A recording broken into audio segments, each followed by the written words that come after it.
I always like to start my presentations by commending you all for your continued growth and development, your commitment to continued growth and development.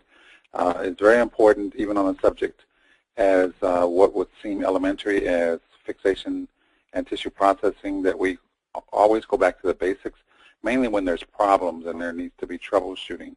We need to actually understand, as scientists, what is actually going on in there, as opposed to just reprocessing or repeating the procedure.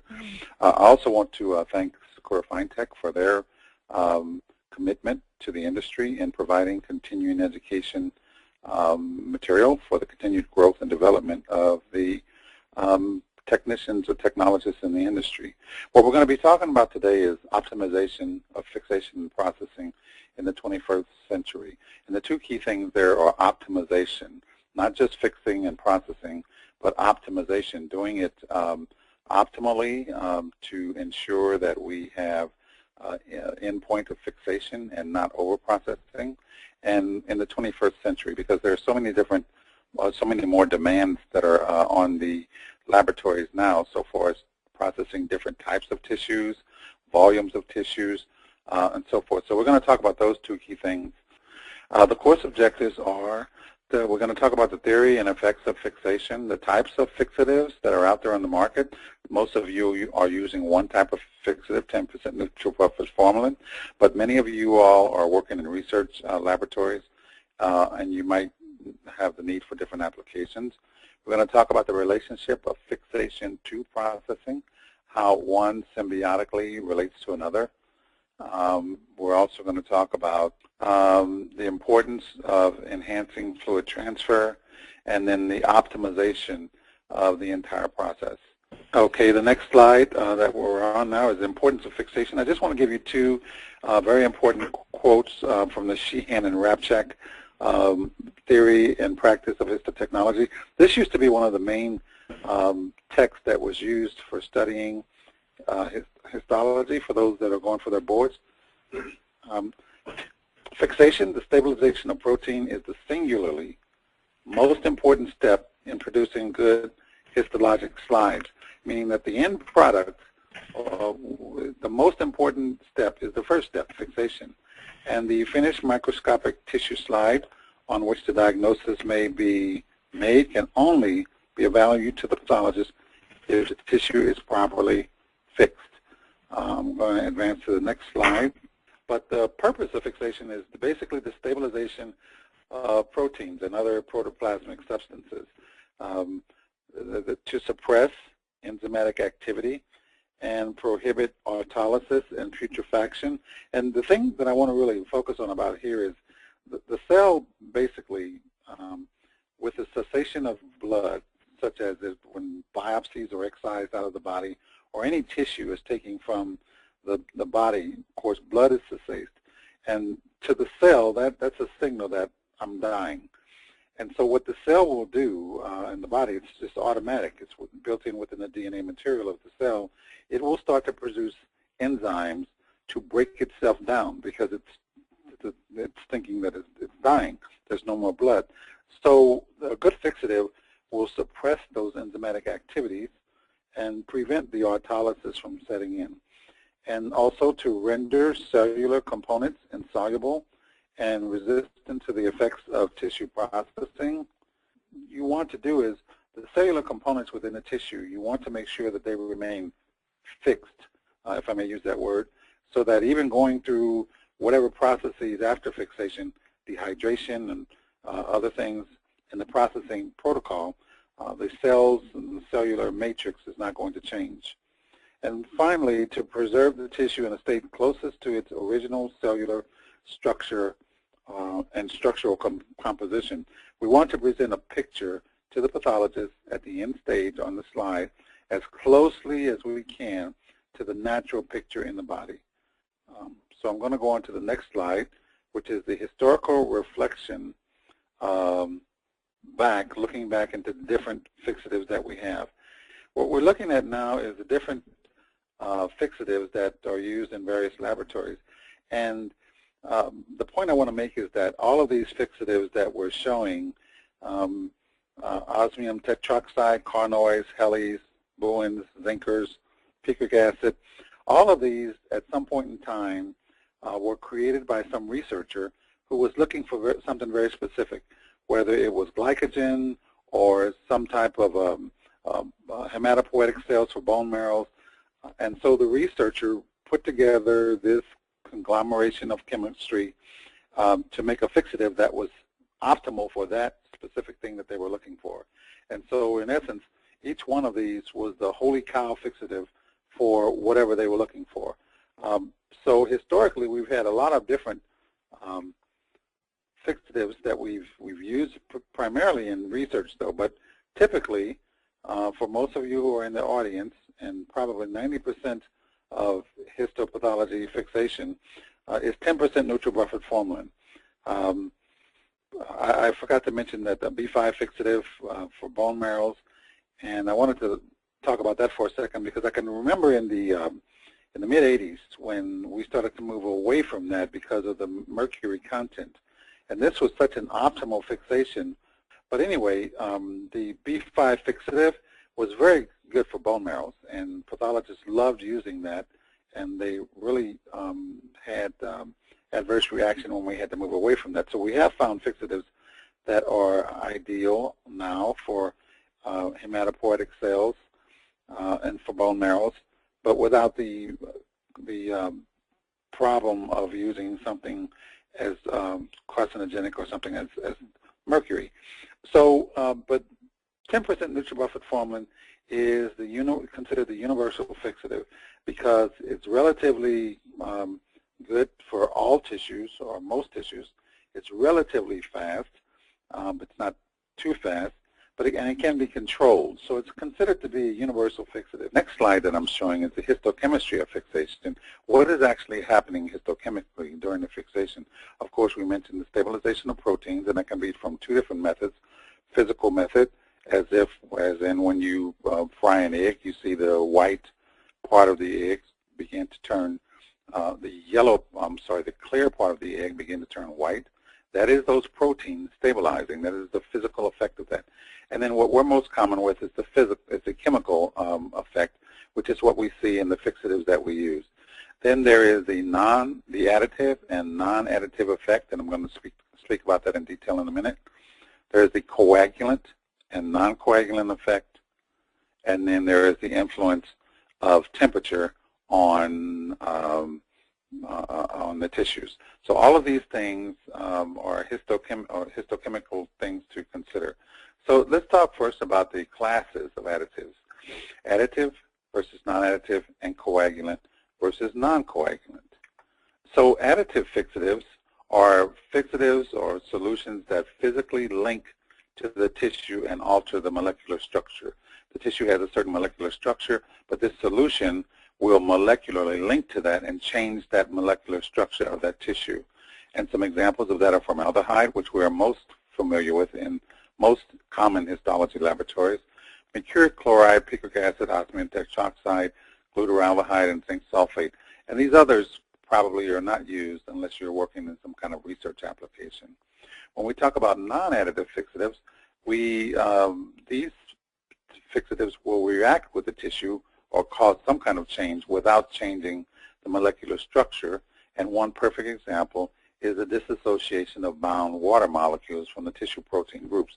This type of fixative will move water out of the tissue molecule. So some examples of that are acetone and ethyl methyl alcohols. And this is key because many of us are using alcoholic formalins, alcoholic fixatives, particularly when we're doing microwave tissue processing. So you need to understand the difference of this being a non-additive fixative, the alcohol, as opposed to an additive fixative, which would be formalin. So the next class would be the coagulant fixatives, coagulant and non-coagulant. Coagulant fixatives actually establish a network or mesh-like structure which serves as an avenue for fluids to penetrate interiorly into the tissue areas. This will provide a direct, rapid access into the tissues, so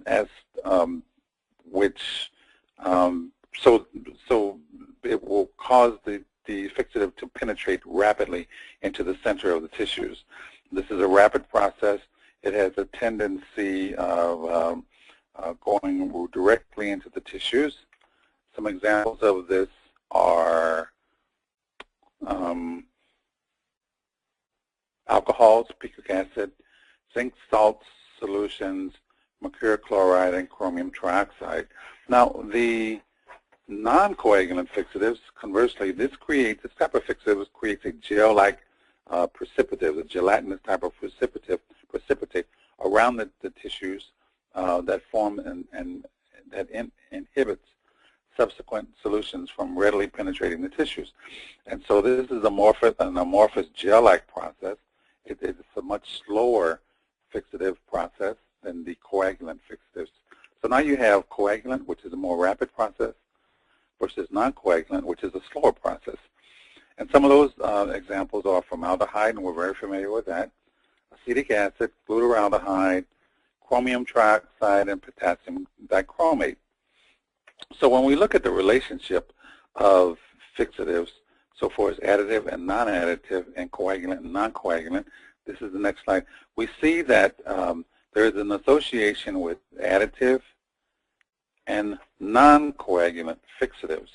As I mentioned before, the additive fixatives are a slower process because it chemically links to, it alters the tissue structure.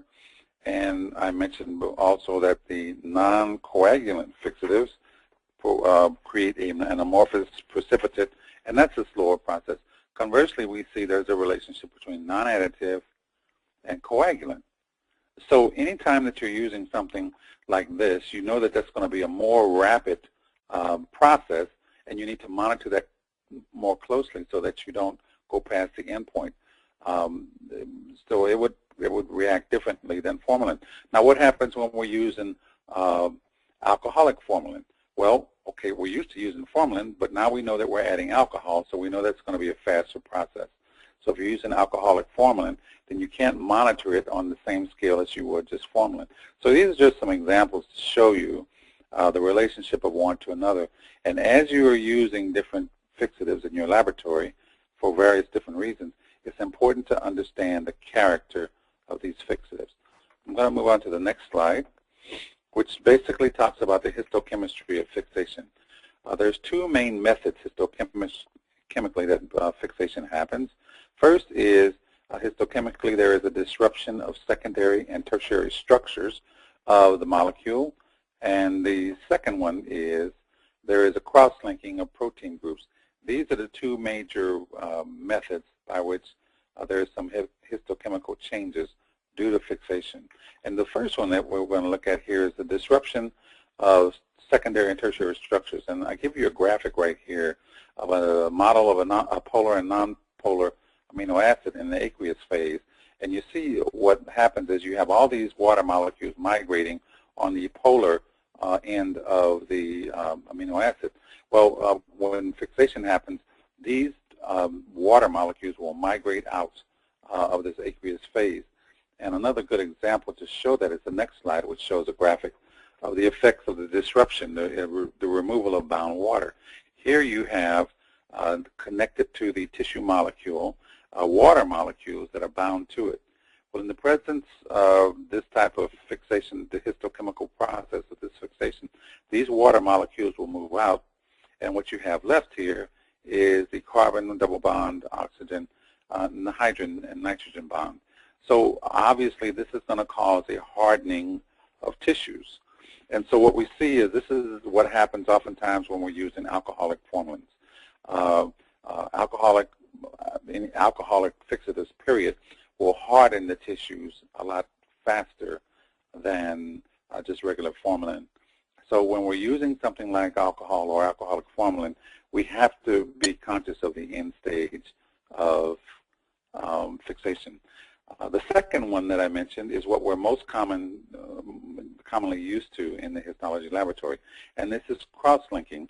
And as I said before, this was not really an issue until the early 80s when immunohistochemistry became an issue, and we started to see a suppression of immunohistochemical expression for tissues that have been in fixatives for a long time. And that is because of this cross-linking process. And what happens is these cross-links form, and this is a natural artifact from using formalin, and they will mask out or block certain epitope sites. And when you're using immunohistochemistry antibodies, these antibodies will not be able to bind to those sites because they're blocked by these cross-linking groups. So let's look at what's actually happening here when you're using formalin. This is a basic reaction of formalin with a reactive hydrogen on the tissue, and this forms an addition product. And remember when I mentioned before, formalin is an additive fixative. So you see here the reactive hydrogen on the tissue. This nitrogen and the hydrogen connect to the tissue, and this forms the tissue molecule. Well, in the presence of formalin, CH2O, what happens is this binds to it and creates a hydroxymethyl compound or an additive product. So you see that the hydrogen will kick up here, and you'll have this formaldehyde, and it will actually pick up another hydrogen and form CH2OH. Now, I want you to look at this part right here and keep, because this is where we're going to pick up with on the next slide. So I'm going to show you the next slide. And so here is what we picked up with from the last slide. So here is the reactive hydroxymethyl compound, the additive product. But in the presence of other tissues, and it will continue to link to other tissue molecules, what will happen is you'll have a second, less reactive hydrogen on the tissue. It will bind. And what will happen is this will link with this and cause this configuration of the tissue molecule plus CH2, and then as it's connecting with the other tissue molecule, this is where the methylene bridge or the cross-link is formed, as it's connecting with the other tissue molecules. So you have these cross-links that come together from this additive product, and what happens is this continues on. As long as you leave it in formalin, it will pass the end point of fixation. This will continue on, and what happens is these methylene bridges, these cross-links, will block certain epitope sites. So if we look here, we see the cross-linking, this graphic. We see before fixation, and this is a very elementary graphic, but you can see the effects of these cross-linking, these methylene bridges. And if you can imagine these blocking certain epitope sites, what will happen is the expression in immunohistochemistry that you will get here will be severely impacted or suppressed once you have had these cross-links. So what we do is we try to, in immunohistochemistry, we use some type of antigen retrieval method to break these cross-links, but it's still very important to take the tissues to the end point of fixation and no further. Now what I want to do now is show you the impacts of morphology, and I'm going to show you a couple of graphics from the Friedrich Carson self-text by many histologists when they're studying for their boards. Here we see an example of GI tract, and typically you can see the epithelial villi sticking out here. We can see the goblet cells. We can see the columnar epithelial cells. This tissue is optimally fixed. So it was taken to a certain point, an end point of fixation, and fixation was stopped. And we can see all of the cellular structures. We can see the crypts up here, and everything that is intact. So here, this is what I was told was delayed fixation by only 1 hour. These tissues are very delicate, and autolysis, or these enzymes, will start to secrete and start to break itself down if there's no suppression of enzymatic activity. And so here you can see that the epithelium has been stripped out. There are no columnar epithelial cells. Goblet cells are completely gone. The crypts are distorted severely. And if a pathologist was looking at this for some type of digestive disease where he wanted to look at the presence of the goblet cells, we've basically destroyed this. And so we've rendered it useless to the pathologist. So this type of tissue or biopsy is meaningless to the pathologist, and we would have to go back and rebiopsy the patient or some other method. But this just shows you the effect of delayed fixation. Next slide that I'm showing you is a slide of a lung, And here you see the bronchiole here, and here you see the alveoli sacs. And notice that these alveoli sacs are very thin and filamentous. And that is because with the presence of air, they have to have the capacity for expansion. So, of course, with very thin and filamentous tissues like this, the breakdown process is very rapid if there isn't some type of fixative put on the tissue right away. So when we look at delayed fixation on this slide, we see basically just an amorphous blob of tissue. I mean, you really can't tell anything here. You can see some small remnant of alveoli sac here, but there's no presence of bronchiole. There's basically no nuclear staining in any of this. It's just eosinophilic endogenous staining. And so, again, this is from the effects of delayed fixation. Next slide that I'm going to show you is an undifferentiated tumor. And this tumor has a very characteristic look, the very suspicious type of nuclear detail, but still you can see nuclear detail. This was optimally fixed. As we would expect with an undifferentiated tumor, there is an overexpression of hematoxylin pickup, not that much eosin pickup, but this is common. You can see the abnormal nuclei, very clear and distinct to diagnose this by the morphology as an undifferentiated tumor. When we look at the next slide of delayed fixation, we see this amorphous blob of whatever. I mean, you can't really see anything because all of these tissues have started to break itself down. You can see some small remnant of nuclear activity, of nucleus, but you can't see distinct nuclear detail. Of course, it's been distorted because the enzymes have started breaking this tissue down. And once again, this is relatively useless to the pathologist. Now, the next slide that I'm going to show you is basically a slide from the Frida Carson textbook, and I like to use this slide, and I recommend it to technologists all through their career because you never know when you're going to use a different fixative. We can use 10% neutral buffered formalin for 20 years, and then all of a sudden the doctors want to use alcoholic formalin for microwave processing, or they want to use something else.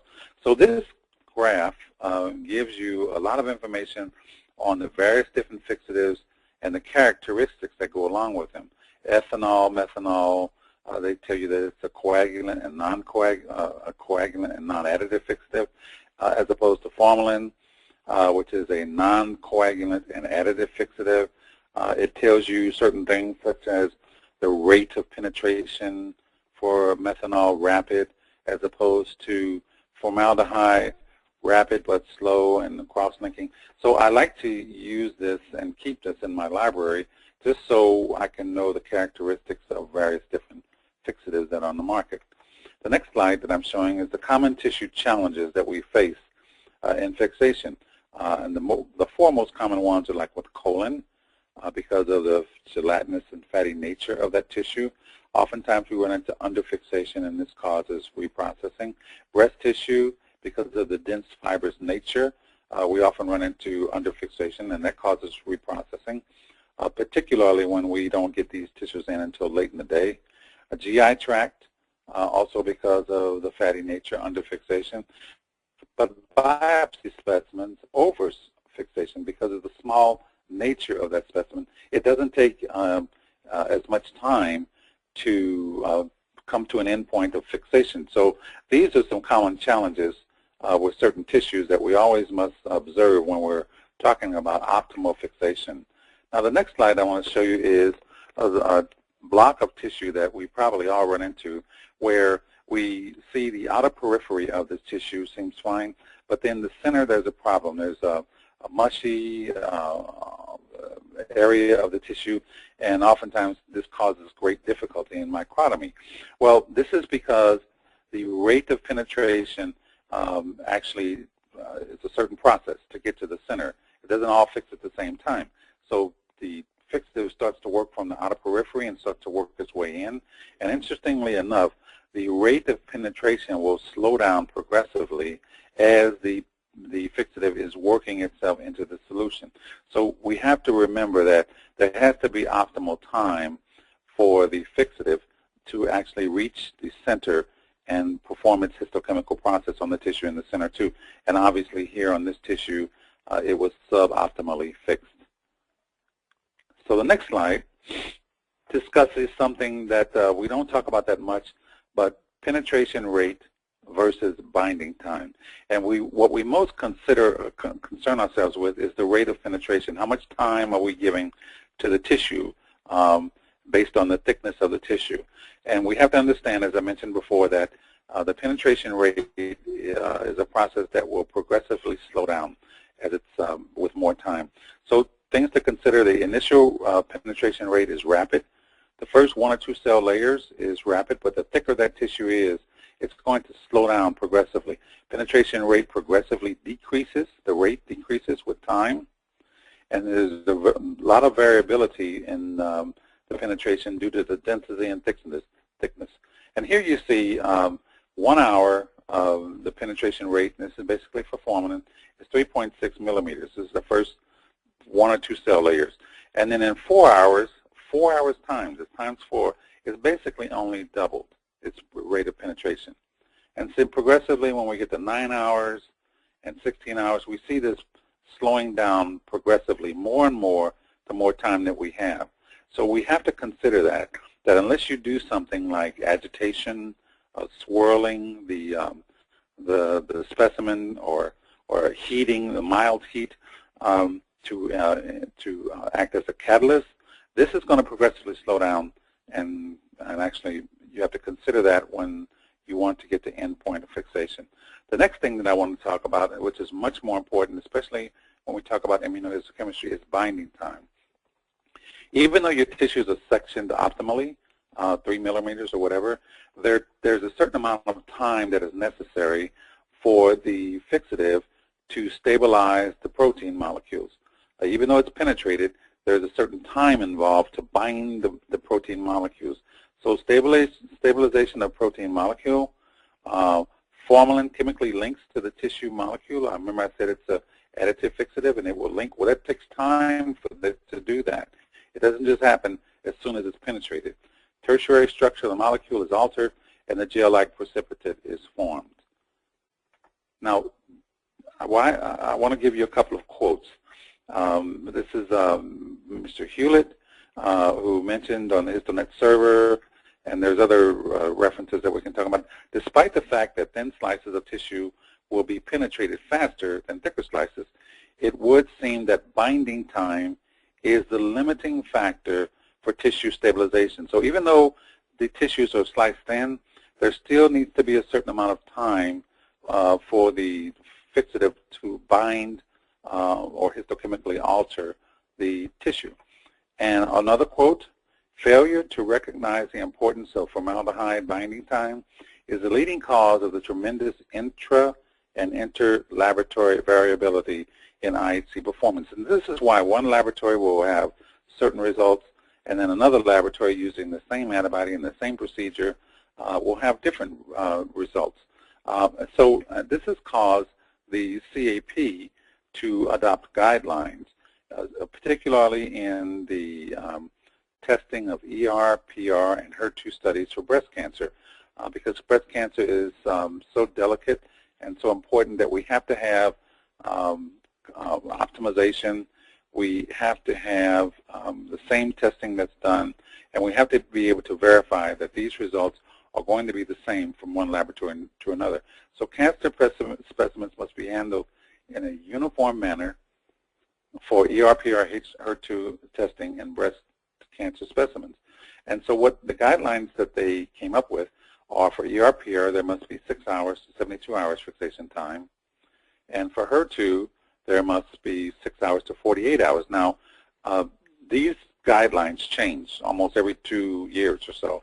So I believe now, and I would challenge the audience to check this, these both are the same now, and I believe it's 6 hours to 48 hours expression, or it might be 72, but these has been merged into one, and there seems to be no need for separation. But the key thing is that optimal fixation, the fixation time must be cut off for any type of breast cancer studies for ER, PR, and HER2. And so this has caused considerable, very extreme considerations for the laboratory that used to just throw the tissues on Friday on the delay cycle, and then the cycle would kick on Sunday night, and the tissues would come out Monday. Well, you can't leave breast tissues on that long now if you're doing ER, PR studies. So this causes managers to have different cycles set for the ER, PR studies. Next slide. Factors that influence fixation: size of the specimen, the thickness, the fluid volume ratio, how much fixative that you have in there. It should be basically 20 to 1 for volume ratio of the fixative to the specimen. Temperature, use of mild heat, such as in microwave fixation, can actually enhance the fixation process, or even without microwave fixation, such as breast tissue, if you use mild heat, it can enhance the fixation and binding time, and then of course enough time that is needed for the fixation process. Now, the next thing I want to talk about, we spent a lot of time talking about fixation. I'm going to run through this very fast, is dehydration. The removal of water and lipid substances from the tissue structures. And this is very key, because what we're doing when we're doing fixation and processing is we're removing water from the tissue and actually replacing it with some other substance. So there's two methods that we use. Hydrophilic reagents demonstrates a strong attraction to water and rapidly draws it out from the tissue. This is what I mentioned before about removal of bound water, and we see this method, this action oftentimes in alcoholic fixatives.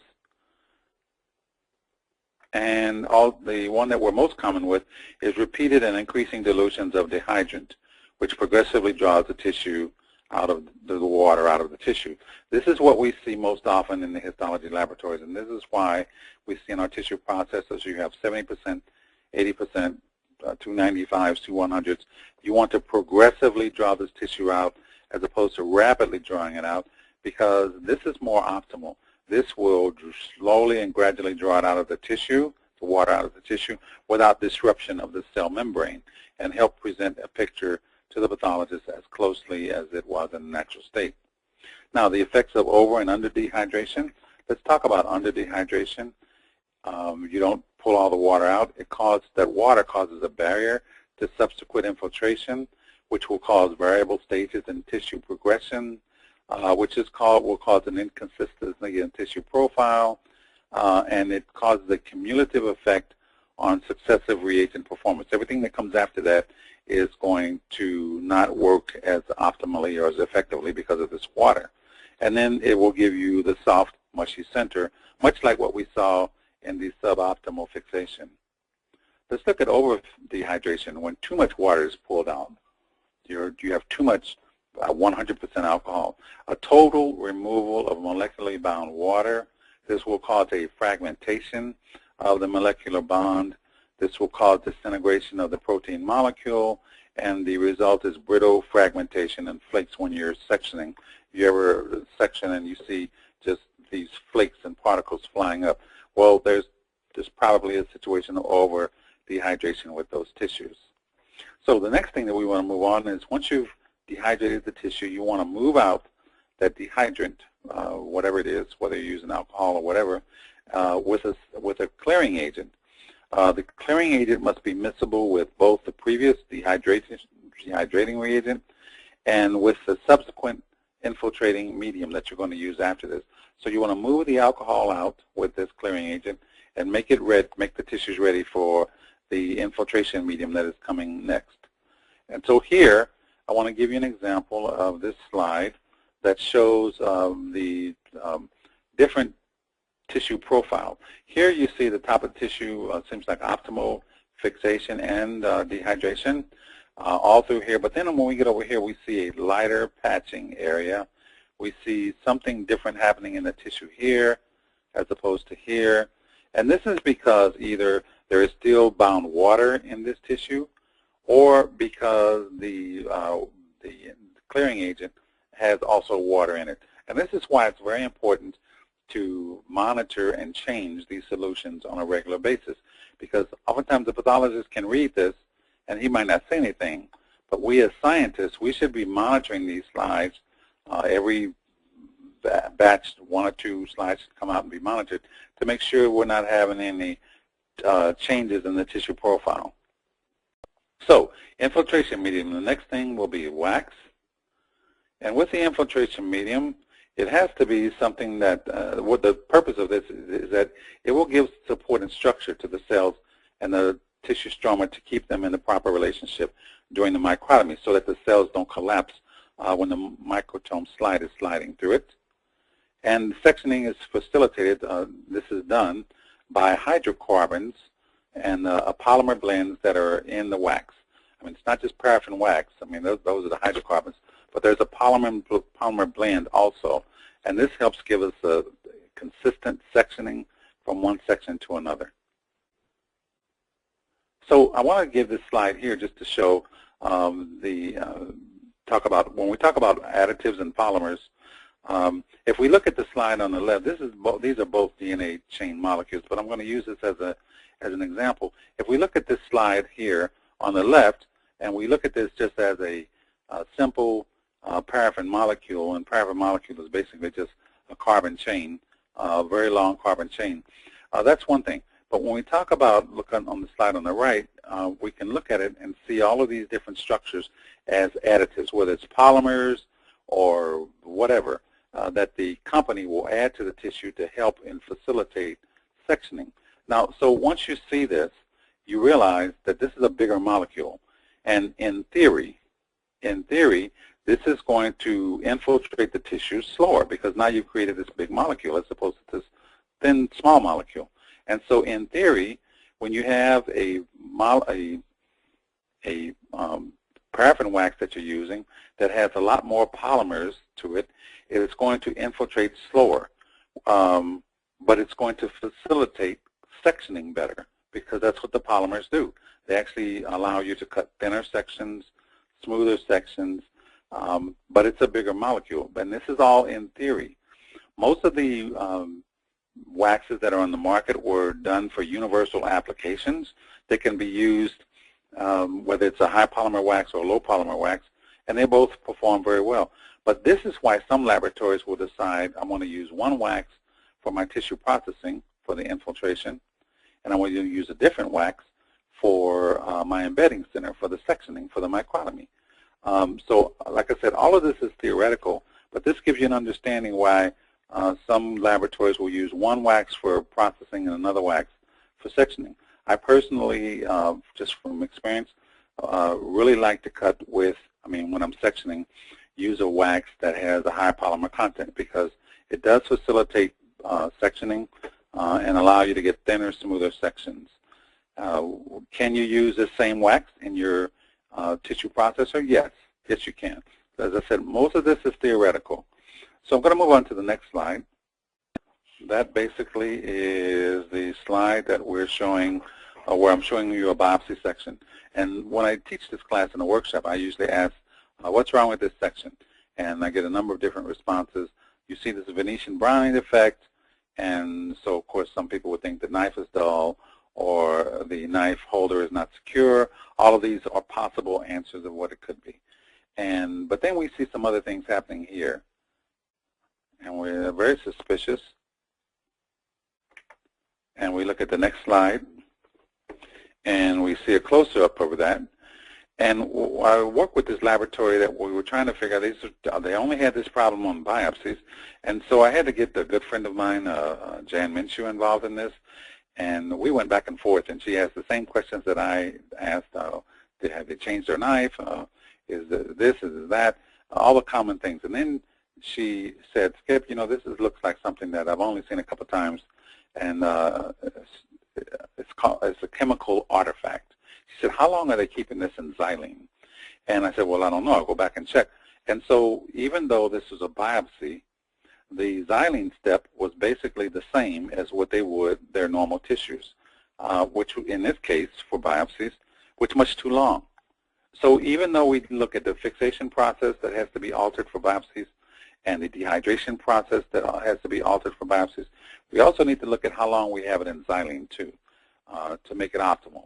So for biopsies, you may very well need to cut the time down on your clearing process. So I just wanted to give that last bit of information for tissue processing. Now, methods to enhance tissue processing, vacuum infiltration can be used to enhance the penetration, controlled heat, mild agitation, when you see this in most of your tissue processors, optimal time, and the last thing that we're going to discuss is specimen containment device. Basically, what do you have your tissues in while they're fixing and processing. So I want to give you this slide. When I first started in histology in the 70s, these were used. These are actually cassettes. You can see this metal cassette, and you can see the porous holes, but very clunky, very difficult to work with. But this is what we used back in the 70s.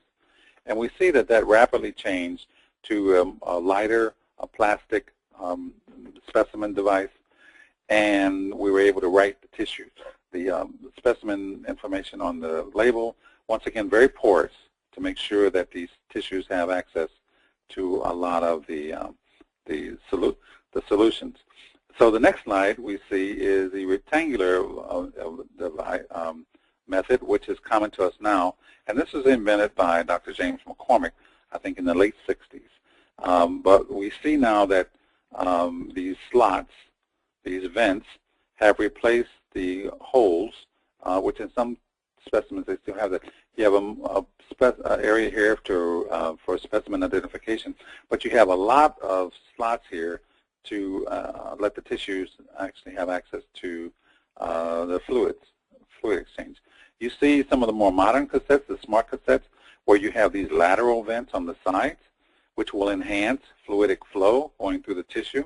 And what we see here is basically the idea that has progressed from what cassettes used to be is we want to provide the tissues that have much more access to fluids, fluidic flow, whether it's fixation or the dehydration or the clearing or whatever.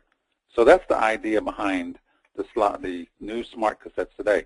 And we see this revolutionary design here with these cassettes that are called histoscreens. And these are very revolutionary, where you actually have a screen. This is basically designed for biopsies. You have a smaller containment device area. The only problem with these cassettes is that because of the very small surface tension here, air bubbles would get trapped. And oftentimes when you put the slide in your fixative, they would float. So you'd have to physically push them down or agitate them. And if an air bubble was trapped alongside that tissue, certainly that tissue is going to be compromised in the processing. So this was a great design, but you did have to consider the fact of air bubbles. The next design that we look at, these cassettes have what's called a truncated pore, which were designed to circumvent that problem of air bubbles. These are designed to pull water in and force air out. You see that they have sloped walls so that air bubbles can be trapped in the center. These are the truncated pores that I was mentioning. And when we look at the design of the truncated pore, we see here where you have the truncated pore design and the elimination of air bubbles, of fluid. What happens with this design is fluid of greater density will flow to an area of lesser density, and fluid of greater density, such as out here, will flow to an area of lesser density. So it will pull fluid in, and it will force air out. And I'm going to show you that in this graphic here. Fluid of greater density will come to an area. So this is smart design to circumvent air bubbles. So these cassettes were specifically designed for biopsies and to circumvent that problem of air bubbles. Now, the last thing that I want to discuss is once we've done all of this, as we're talking about the 21st century, we're doing much more volumes of staining. So we need to end the process with having a stainer that can actually show that actually handle that volume of stains without the level of staining or the quality of staining dropping off. And here I have here listed. There's a number on the market, so you all should investigate. But here, this is pretty much the highest volume stainer that's on the market. The Sakura Prisma automated stainer. This can handle a very high volume of stains, slides going through, and the way it's set up, it is designed so that the staining from the first slide to the 500th slide will still be the same. Most times we never check our stainers today. We might change the alcohols and so forth, but rarely do we go in and change the alcohol, the eosin or the hematoxylin. But I challenge the audience that if you're doing more than 500 slides, if you look at the first slide that goes through and then look at slides after 500, you will see a gradual diminishing or changing of the stain intensity. And this may not be an issue to the pathologist. He can still diagnose the case. But the key thing is that you are having this change, and we as scientists need to be cognizant of that and be aware of that. Well, instruments like this, these high-volume stainers, can circumvent that so that you don't have to change the solutions as often, and they also allow you to monitor how many slides have gone through. So what we're looking at after all of this, and this is the last slide I'm going to show that stainer. What we're looking at after all of this is optimal results. And so when we talk about optimal results, we want to be able to see good morphology, we want to be able to see good nuclear staining in detail, and we want to be able to see good eosinophilic counter staining on the tissues. So here we have 4 slides that I'm showing you. One is a lymph node, and of course overabundance of nuclear staining, but you can still see crisp, sharp nuclear detail. You can still see the counter staining activity here from the eosin. The next slide. Here's also the capsule of the tonsil, the lymph node, and we can see here the eosin staining the connective tissue, but we can still see very sharp, crisp staining of the nuclear detail.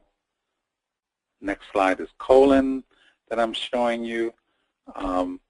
Very good representation of nuclear detail in the epithelial cells of the colon. You can see good expression of red blood cells, very good nuclear detail. And finally, the last slide is also a section of colon.